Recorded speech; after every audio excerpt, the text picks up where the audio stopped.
कालच्या वादळी वाऱ्याने शेतकरी फार झोपलाय. अरे माझा 5 ते 10 एकर ऊस होता, मला 8-9 लाख रुपये खर्च आलाय.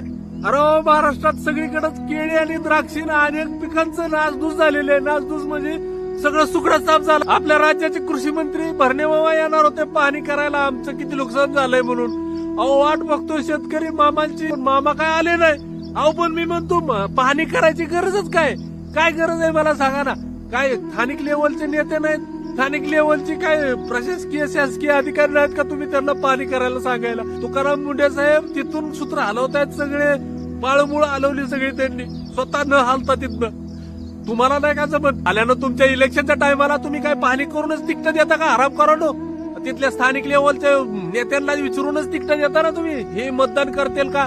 आता घट्टा घ्या मतदान शेतकऱ्याचं. शेतकरी मतदान देईन तो शेतकऱ्यालाच, शेतकऱ्याचाच पुत्र एखादा उभा राहिला त्यालाच देईल, किंवा प्रामाणिकपणे उभा राहिलेला असेल तर. अरे पांढऱ्या बागड्यांना तुमचा पाहणी दौरा तरी काय थोड्या खर्चात होतो का. तुमचा खर्च जेवढा जातोय तेवढा 10-15 शेतकऱ्यांचं खर्च निघून जायला उलगडाल तो शेतकरी बिचारा. बर पाहणी तू स्वतः न करता इथं जर कोणी प्रशासकीय अधिकाऱ्यांनी एखाद्या 2-4 शेतकऱ्याला त्याचं नुकसान नसलं तरी त्याला दिलं तर काय बिघडलं रे. दोन घ्या तू एवढे ट्रेंडर घेतो एवढे मोठे मोठे, त्याच्यातनं कमिशन खातो गो खाल्ल्यासारखं, तवा नाही जमत.